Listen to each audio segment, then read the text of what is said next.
খন্দকার শরীফ প্রশ্ন করেছেন যে ধর্ম নিরপেক্ষতা মানে কি ধর্মহীনতা? আচ্ছা, বুঝতে পেরেছি। সেকুলারিজম, ধর্ম নিরপেক্ষতা যেটা, তার আগে একটু ব্যাকগ্রাউন্ড একটু আলোচনা করি। যে রাষ্ট্রে, কেন রাষ্ট্রের কোনো ধর্ম থাকতে নেই, অথবা কেন রাষ্ট্রের উচিত নয় কোনো ধর্মের পক্ষ নেওয়া। আপনারা সম্রাট এই যে কি বলে, ওই যে সিটি আছে না, ছিল না ওই যে কনস্টান্টিনোপল, ওটা যার নামে হয়েছিল, সম্রাট এম্পারার কনস্টান্টিন। উনি যখন সিংহাসনে বসবেন তার আগে ওনার একজন রাইভাল ছিল, এই যে ম্যাকজেন্টিয়াস। ম্যাকজেন্টিয়াসের সাথে ওনার যখন যুদ্ধ বাধে, উনি দেখলেন যে ওই যুদ্ধে তার পক্ষে জয়ী হওয়া সম্ভব না। কনস্টান্টিন দেখলেন। এখন ওই সময়ে খ্রিস্টানরা, প্রচুর মানুষ খ্রিস্টান ছিল রোমান সাম্রাজ্য, এবং খ্রিস্টানরা আহ, রোমান সম্রাটদের একটা বড় নিপীড়ন, পীড়ন, জুলুমের শিকার হয়েছিল। সম্রাট নেরুর দিকে যদি আমরা তাকাই বা অন্যদের দিকে, তারা একটা বর্ণনাতীত পীড়ন করেছিল খ্রিস্টান।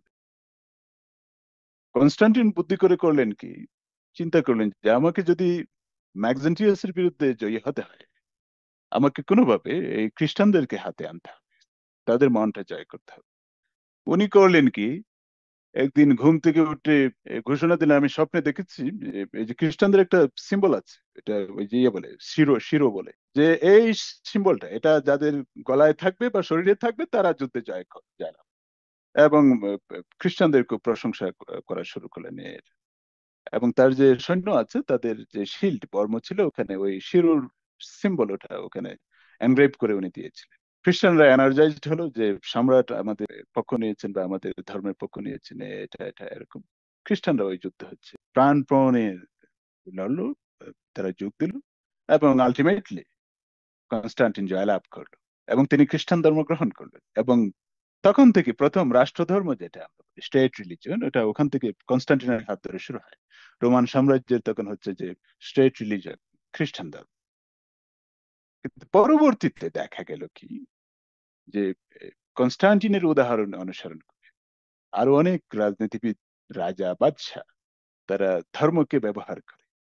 ধর্মকে তারা কখনো টুল অফ মিলিটারাইজেশন হিসেবে ব্যবহার করেছে, আরো নানাভাবে ক্যাপিটালাইজ করেছে। উদ্দেশ্য একটাই, তার যে নিজের যে রাজনৈতিক লক্ষ্যটা আছে এটা হাসিল করা। আমরা আমেরিকান রেভলিউশন, এটা তো 200-250 হয়ে গেছে, যে জেফারসন যেটার অন্যতম আর্কিটেক্ট ছিলেন, ওনার পেপারসে ওনারা যে দেখলেন, চিন্তা করি আমরা যে যদি যে আমেরিকা জন্ম নেবে, এটা যদি কোনো নির্দিষ্ট রিলিজন বা ধর্মকে প্যাট্রোনাইজ করে এস্টাবলিশ করতে চায় বা পক্ষ নিতে চায়, তাহলে যে একটা এন্ডলেস একটা কনফ্লিক্ট, ধর্মে ধর্মে, গোত্রে গোত্রে যে কনফ্লিক্ট, এটা জীবিত থাকবে।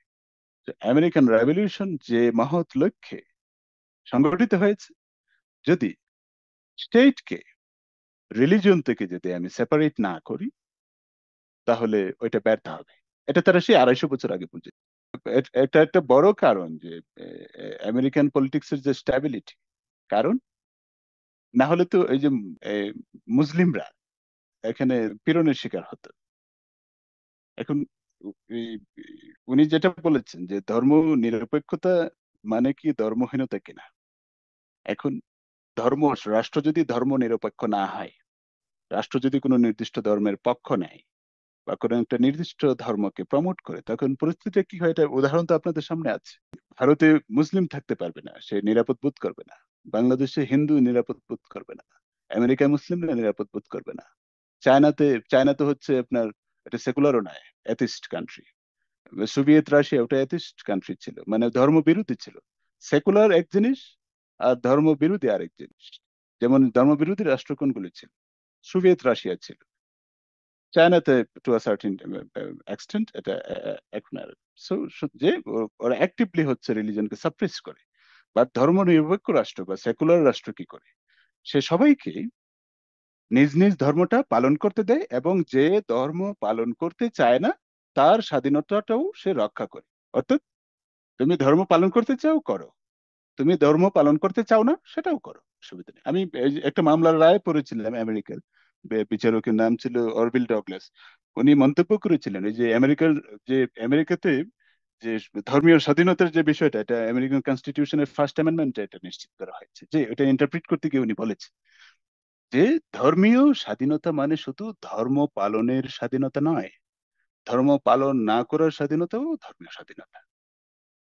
এটা খুব গুরুত্বপূর্ণ বিষয়। কারণ এই যে পিসফুল শান্তিপূর্ণ সহাবস্থান, হ্যাঁ, একটা সমাজে তো একই রকম মানুষ বাস করে না। পৃথিবীতে হাজার হাজার ধর্ম ছিল, অনেক ধর্ম বিলুপ্ত হয়ে গেছে, অনেক ধর্ম আছে, ভবিষ্যতে হয়তো নতুন ধর্ম আসবে।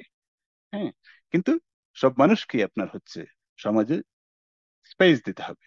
তার বাঁচার অধিকারটা আপনার যতটুকু, পাকিস্তানে একজন মুসলমানের বাঁচার অধিকার যতটুকু, একজন হিন্দুর বাঁচার অধিকার বা একজন নাস্তিকের বাঁচার অধিকার ততটুকু। একই কথা বাংলাদেশ, ভারত, অন্য সকল রাষ্ট্রের ক্ষেত্রে খাটে। তো সুতরাং যারা ধর্মের পক্ষ নিতে চায়, বা তাদের উচিত আসলে ধর্ম নিরপেক্ষতার পক্ষটা নেওয়া, সেকুলার রাষ্ট্রের পক্ষটা নেওয়া। কারণ হচ্ছে ধর্ম নিরপেক্ষতা, রাষ্ট্র যদি সেকুলার না হয় আপনি ধর্ম প্রচার করতে পারবেন না। আপনি আমেরিকাতে এই, আমি ওই যে কিছুদিন আগে একটা মসজিদে গিয়েছিলাম ঈদের দিন, যে এখানে এই যে পুলিশ, তো দেখলাম যে এই ঈদের নামাজের সময় এই মসজিদের পাশে নিরাপত্তা দিচ্ছে বা ইয়া দিচ্ছে।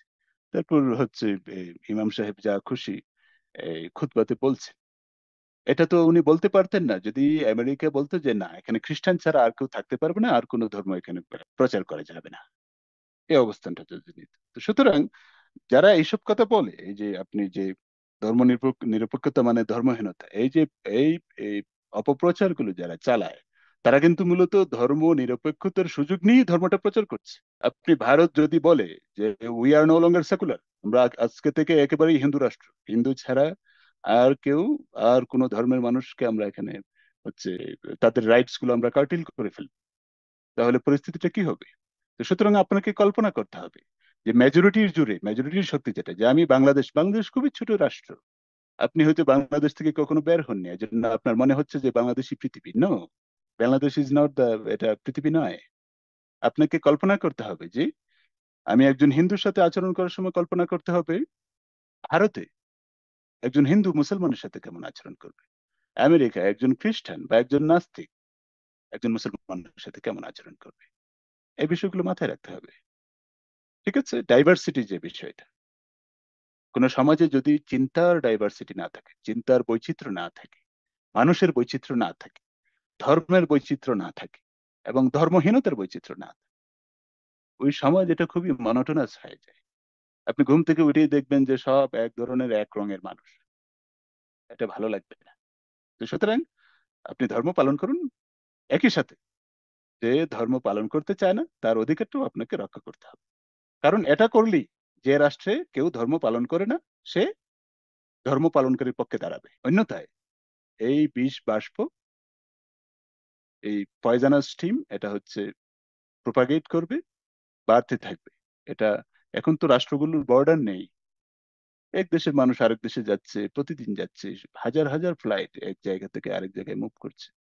আপনি যে আপনার যে কি বলে কোমিংলিং অফ এই যে কালচার, রিলিজন, এটা আপনি ঠেকাতে পারবেন না হীন উদ্দেশ্যে।